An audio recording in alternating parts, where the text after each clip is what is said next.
Oh man, I'll tell you something about travel. It seems like everybody who wants to travel failed to do one of the most important things about traveling, and that's getting your finances in check. And when I say getting your finances in check, what I'm talking about is making a budget sheet, and that budget sheet should include everything that is a major expense. And if you're traveling the world or you just every 3 months, every 6 months, you're going to a different country, um, the cost of flight and transportation is just as expensive, if not more important, than your rent and your living space.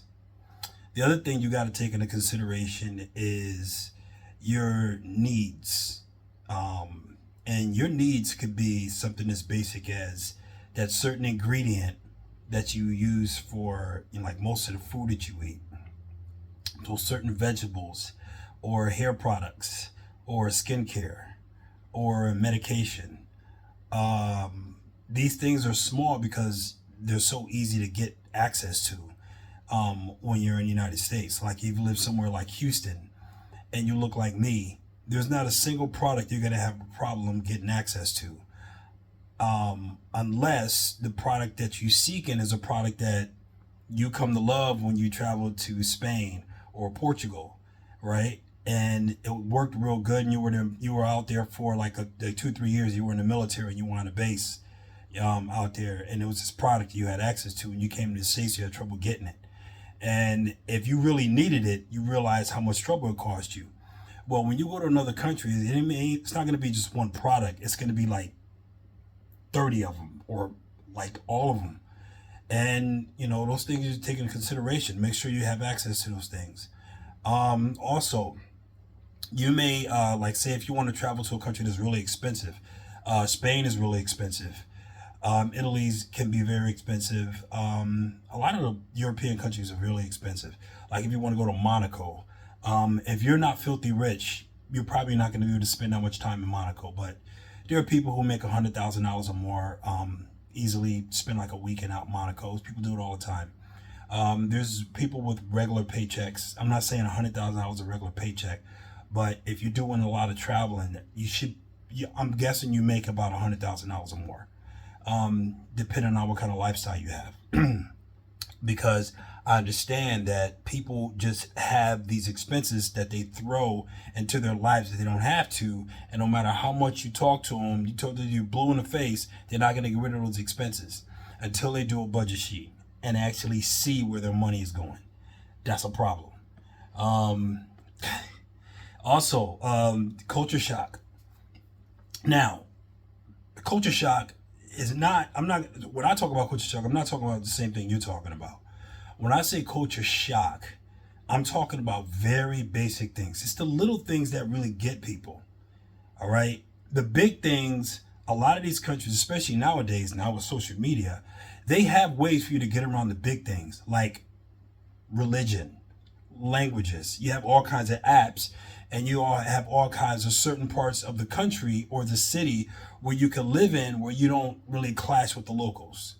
Thailand has that. Out here in Thailand. See, it's Thailand back me. This jump team. They have plenty of places for locals to go to. For that, Phuket. Phuket is for foreigners. They say Pattaya is for foreigners. Not exactly. It is, but in that little area where people get in trouble at. um, they do get in trouble. And they have plenty of places for that. Phuket is literally, it's like, they got a lot of Russians here. A lot of people from Russia and Australia like flooded in Phuket. And Phuket also has plenty, and also Pattaya has homes that are worth, 5 or 10 million dollars. Okay, and they live luxury out here. You see Bentleys and Porsches out here, so they have things for you to cater to you when you're living on that level, that kind of lifestyle. Also, like a cultural norm that you're gonna clash with. Language is definitely not it, but it is ways of socializing. Okay, for example, Americans, we socialize in ways where if we have to be able to rub each other the right way without even saying a word. If you could just, Americans, we cross each other and without saying a word, we'd be like, I'm good. You can't do that in other countries because you are that foreigner. You're the person that's going to rub everybody the wrong way if you're not used to being out there. I don't care where you go, even Germany. Some people say Germany's used to it. No, they're not. Australia, no, they're not. Not really. Foreign places are still foreign. Still foreign. You can go, I've gone to nightclubs in other countries that were playing straight up hip hop. Most people in there can't even speak English that well. I walk in there and they're like, well, what are you doing here? I'm not talking about race. I'm just talking about they just know that I'm an American. Or what are you doing here? Or you try to talk to people and they really don't want to get involved. They just, because they don't want your American swagger all up in their face when they're out trying to have a good time. That's just the way it is. We're a character, man. We're a character. And now let me just mention race. A lot of people will leave like Texas, red Texas, thinking, well, I'm a white dude. They're like, they just, I think they might have a problem with blacks out there or something like that. Well, let me break it down to you.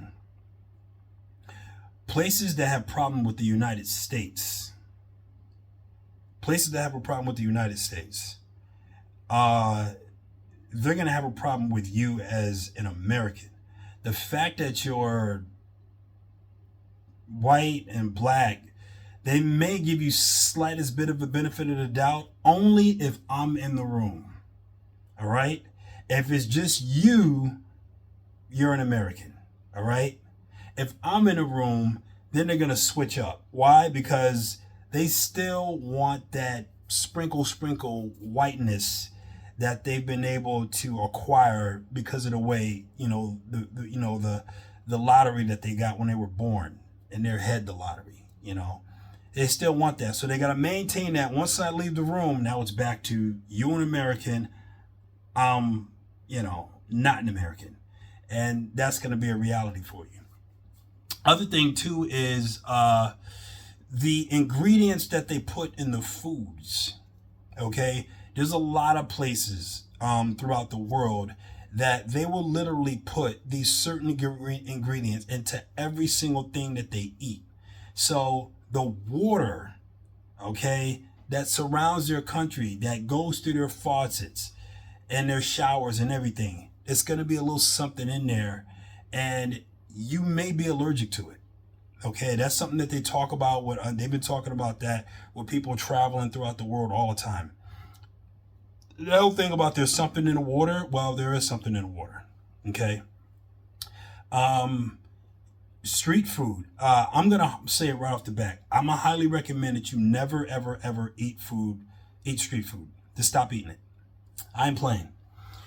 I'm not playing. Next time you go to another country, I want you to ask yourself this. I want you to look it up and down wherever you're eating at, right? I want you to look around and I want you to say, what is it about where you're about to eat that food that's probably look and smell good that tells you that they made it in a sanitized way? It's very sanitary where they made the food. What is it about that place that tells you, yeah, this is sanitized, it's clean, I'm good? Do you see a sink? Do you see wipes? I've had to stop people from eating in places out in Thailand, street food. It was in Bangkok. And I seen the woman over there. She had the chicken. It was like this silver shaker, and it had like water in it. Water didn't even look that clean, right? It looked a little grayish. And she had like a blue container. It looked like a mop bucket. And all the chicken was in there. And it was just sitting in there. She had it on the ground. And when she did it, she take the chicken and she dipped it in the thing like that. And she sprinkled it with the seasoning and she threw it on the grill. Almost threw up. He's about to eat it. I was like, nah, dog. I pointed it out to him. He's like, nah, man, that's just the way they do it. I said, yeah, I understand that. I understand. Okay, I understand. That's the way they do it. That's the way they do it. I got you. But I guarantee you, eat that, you're going to be sick. Long story short, he did eat it. He did get sick. And when I say sick, I mean real sick. Needed to go to the clinic and get medication. And threw up at the clinic, too. He ran on the other side. Thank God he didn't do it in the clinic because they're going to make you pay for that. I don't know how much, but it's some money. You throw up on the floor at their clinic, you're gonna get a fine. And you better pay it or they'll kick you out the country. They'll kick you out for all kinds of stuff in Thailand. It's easy to get kicked out of Thailand when you're a foreigner. They kick you out for all kinds of stuff. If you say the king was dressed funny, they'll kick you out. If you get into a fight with a foreigner, even if a foreigner, see that American shit? That's the American stuff. If you get into it with a Thai person, no matter how wrong they are, if it gets a little hostile, you're the one that's going to get in trouble. However, most people, especially people like me or myself, we don't really get into it with them. If they're in a hostile thing, it's most of the time they screwed up and they're coming at me. Because I'm like, I ain't going to do nothing stupid out here. And I've been in situations and immediately the police sided with me. It was 3 situations. 3 situations I got into, the police sided with me. Why? Because I ain't stupid. And there's some Thai people out here that feel they can say and do whatever they want to you because you're a foreigner. I even had to express, it doesn't matter what we do. They say, you mad, you get in trouble. If the police come, you get in trouble. I said, actually, no, I won't. And I was like, you see that camera right there? They're going to see that he was getting in my face. He was a hostile one, throwing up all over the floor. Similar situation. The Thai person was drunk. Turns out he was half Thai, half Chinese. And he came from a lot of money, too.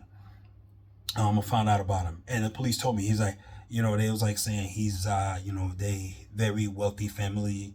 And so, they like to, they cause problems. So just, like go away for a while. And if you, had trouble with him before, you can call us. He gave me his card and everything. I never saw the guy again. I think he was staying at the hotel where I was at, a hotel I didn't like very much. It looked nice. There was a lot of nice parts about it, but it was enough for me not to like it. Like I'm at this place called the Riviera. It was right next to Culture Chicken. You come out here to Pattaya, you better eat there. Man, it was good. Good food. Right next to a lot of people that come there to visit, they see the pool, they see the lounge. I got, the lounges on my I did a video on it that I'm gonna upload later. There's a lounge in here. If you did that, you would think this is like luxury at its best. However, I'm in my hotel right now and I got like odor coming out of my drain that I had to treat. I had to get like these chemicals and stuff like that from a plumber. And it's like, I can't come out here. And I just told him, I just said, I just want to know what to do. I said, I don't need you to do anything because they're going to try to, put the thing down there and all that. So I don't want you to do. I said, so he gave me the stuff and I poured down there and I was able to salve it. And little things like that. But other than that, I'm okay. Like the bed mattress is not like up to par and everything. So, little things like that, those things will bother you too. So you got to take all these things into consideration when you're traveling. And Airbnb is not the end all be all. There are other things out there. Like for instance, when I was in Nairobi, Kenya. A lot of the apartment complexes and hotels where you stay at, a lot of them don't have AC. So in order to cool yourself, you got to open the window. Even though I was on a really high floor, I think when I was out there, I was on the 11th floor. Yeah, that was on the 11th floor. Had to open a window. But the thing about it is, when you open that window, you better have a screen on it because the mosquitoes are going to come in there and they're going to make your life a living hell. They're going to buzz by your ear. They're going to land on you. They're going to bite you. You're never going to be able to sleep. And when you wake up, you're going to have mosquito bites on you. I could not do it. So, but there are ways around it. People said you can get like a little, the machines just blow fan or a fan or something like that. But who wants to do that? People want AC. They want to sit in a cool place, especially if you're traveling like that. More than likely, you're going to be working out of your laptop in your own place. But if you do end up with that situation and they lied about the Airbnb and you got in a situation, what I would recommend is they have office spaces. Okay, they have them all over the place. They're all over Thailand. Office spaces. You pay a certain fee and you go there and you work. I highly recommend that. Highly recommend that. So that when you're home, all you're doing is you're chilling out, watch a little TV. Make sure get your files together. Make sure you get on a PC, do some research or whatever, looking for your next place to go. Doing your research instead when you're learning about something, whatever, it's your chill spot, right? You do all your work at your office and you come back and you chill. You got a significant other, whatever, you're chilling, play your video games, whatever you're gonna do your writing. If you're gonna do some writing, I would recommend you do that at the office too. Even if you're playing video games, I would recommend you do that at the office too, because I don't think you should do those kind of things in places where you relax, because they don't rub together too well. Okay? They don't rub together too well. If this is the area where you relax, that should not be the area where you work. You can't do those things. You have to split them up. If you have nowhere to work where you relax in your home, you need to rent out office space. Okay? You need to do that. All right, we'll go to the library. Whatever you can do to just get away from that, a nice cool area. And a lot of these office spaces that you can rent out, they do have a nice environment. They're probably next to a nice restaurant, a nice little chill place where you can have lunch. Be just like you're at work. It's cool in there and you can't make noise in there. No one can bother you. So all those things are included in the package, and they don't really ask a lot. I got one right down here where I go to and I do my work. Sometimes I work up here. If I'm feeling really energetic, sometimes you get how you get real good sleep and you wake up, you feel like you can fly to the moon. Well, if I feel like that and I still feel like that after I'm all take a shower, eat lunch and everything, eat breakfast and everything, and I'm sitting there and I'm like, in a couple hours I'm gonna get down because the office isn't open until like 10 a.m. So if I still like that, I'm gonna start working. I'm just gonna start working because I feel great. That's just how I am. But other things to take into consideration is you have to make sure that you learn how to be self-sufficient in that sense. You do not want your main source of food to be a restaurant. Learn how to cook. All right? Learn how to cook. And please don't try to travel with blenders and stuff like that. Don't try to do that. Wherever you go, just get an inexpensive blender. If you travel every single month, well, you really have to take into consideration that you're going to be paying for a flight and travel and the hassle every single month when you do that. I highly recommend, if you're traveling, you're constantly traveling. Not even in the United States somewhere. Every single travel, you're in a new country. You're not going back to America and then traveling, going back to America. You're not doing that. When you're doing that, that's a different conversation. That is expensive as hell. I was just talking to another YouTuber, via WhatsApp, and I think he was talking about YouTube, how if you are traveling every single month and you don't budget your flights, or you travel every 2 months and you don't budget that flight, you're going to have some serious financial problems. And he was saying, I'm going to choose another country because he doesn't want to go back to the U.S. I'm going to choose a country, and he was saying like Paraguay, where it's closer. And, I want to be able to go back to the U.S. and then, come back here like every 3 months or 4 months or whatever, how long he's going to do. He's probably 6 months, because when he goes somewhere, he stays a long time like I do. But lately I've been moving a little bit more. I'm 2 months into Thailand. I'm gonna do one more month. It's a long one. I was 3 months in Kenya. I was 1 month in Turkey. I was 2 months in Germany. And Australia between that, before Thailand. I was in Australia for 1 month. So when you calculate that, those expenses really added up to my overall cost, because say everywhere you go, you got a budget that you better be smart about this, that you don't go over $1,800 for staying at a place for an entire month. Let's just put Airbnb. You just put $1,800 and you got all your bells and whistles. I need AC. Is going to be hot or warm there. If it's going to be hot there, then you want AC. it's going to be cold there, then you want heating. Space heaters do pretty good, but if you're going to go there and you're going to be there for 6 months and everything's great, but it doesn't have heating, just get a space heater. You'll be all right. Just don't put it in your room because you'll be sweating. Once you do that, you'll be able to, your options is going to widen up.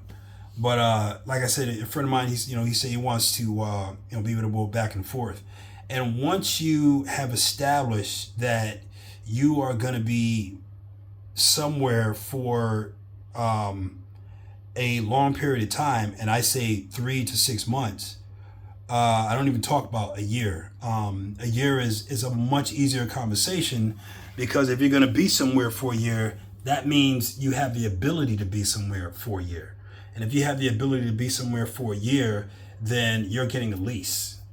All right, you're not even going with Airbnb. You're getting a lease, and that's a different conversation, and that is also a different visa. I believe I got another YouTuber friend of mine. He's in Nairobi, and he's not leaving. And I remember he acquired a 5-year visa, so he doesn't have to leave. And he's already got in good with everyone he needs to get in good with, to make sure that all he has to worry about is paying his bills. So he's good in that sense, and he's gonna be there for as long as he wants. At some point, maybe he'll buy his apartment instead of renting out right now. And I'm pretty sure he's filling out, seeing how the market goes, and he has real estate agents plethora that's keeping him informed, so that when he decides to do that, he'll be ready to go and he have all the knowledge. He'll know exactly what he needs to do to make that choice. But we're having a conversation about part-timers. Also, what's really important too is how are you gonna go about dealing with medical expenses if you get sick? Because I'm telling you right now, if you're not used to the foreign air of the country that you're going to, like a place like Thailand, like a place like the Philippines, Brazil, even some parts of China or Saudi Arabia, their air is not very clean, okay? And a lot of times some people don't think, and they don't want to spend money on water bottles, once I'm going to get into that, and they drink straight from the faucet, is they just put one of those filters on it. That's not enough, and you're going to get really, really sick. When I was, my last couple of days in Australia, when I was in Brisbane, I got a really, really bad case of bronchitis. I thought I was going to die. I thought I had pneumonia. I literally went to the hospital. I'm going to tell you about this one. I went to the hospital and one said, I think I may have pneumonia.